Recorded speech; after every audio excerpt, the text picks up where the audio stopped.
¿Sabías que en los años 1600 ya se usaban medicamentos a base de químicos? Esto debido a que durante el Barroco surgió una de las teorías médicas más importantes, la iatroquímica. Esto significó una nueva forma de tratar las enfermedades y un notable avance para la farmacia hacia la que conocemos actualmente.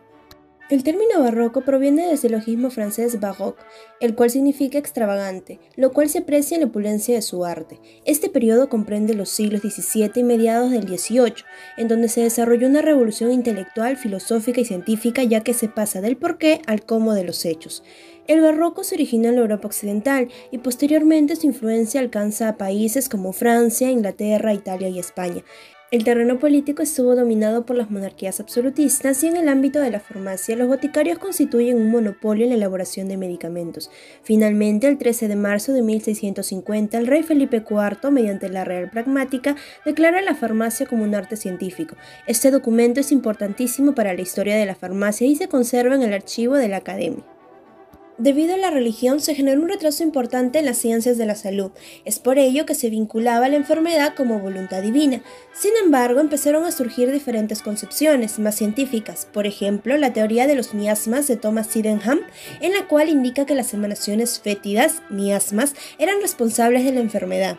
Posteriormente, en el siglo XIX, dicha teoría entró en controversia cuando en 1848 se produjo un segundo brote de cólera, incluyendo las zonas más alejadas de las emanaciones fétidas, lo cual, según la teoría de las miasmas, no debería ocurrir.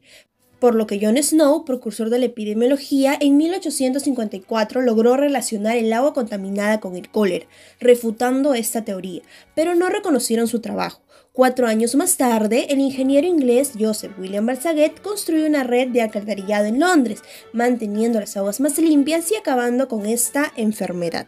La iatroquímica fue una teoría médica cuyo fundador es el alquimista Paracelso, quien buscaba encontrar explicaciones químicas a los procesos patológicos y fisiológicos del cuerpo humano, tratándose a través de su principio activo. El uso de químicos para obtener medicamentos se remonta a los médicos árabes que destilaron plantas y obtuvieron aceites, aguas destiladas y esencias para tratar enfermedades. En el barroco se vivió el versus de paracelsianos frente a galenistas. En 1625, en un intento por mantener la terapéutica galénica, el médico Philibert Guibert publicó Le Médecin Charitable, escrito en el que se daban fórmulas para la elaboración de medicinas a base de hierbas, las cuales se podían preparar en casa. Sin embargo, finalmente el profesorado médico acabó reconociendo la mayor eficacia de los medicamentos químicos. Como medicamentos químicos usaron sal de prunela o sulfato potásico fundido, sal de señet o tartrato sódico potásico y píldoras perpetuas de antimonio. Entre los principales representantes tenemos a Johannes Baptista van Helmont, quien nos dice que la enfermedad se relaciona con el arqueus, que genera el esmorbio a partir de una semilla normal y que es consecuencia del pecado original. Y Francois de Lavoie, conocido como Silvius, propone el triunvirato moral, saliva, el jugo pancreático y la bilis. Según él, la salud consiste en el proceso normal de la fermentación en el organismo. Durante el barroco se dieron diversos descubrimientos de personajes emblemáticos que contribuyeron al avance de la historia de la farmacia. Podemos mencionar al médico inglés William Hervey, que descubre la circulación sanguínea. Thomas Wills determinó el mecanismo de acción de los medicamentos en la sangre, por lo que fue el pionero en farmacología humana. Además, en el siglo XVIII se aspiraba a disponer de una panacea, un remedio universal que permita curar toda enfermedad.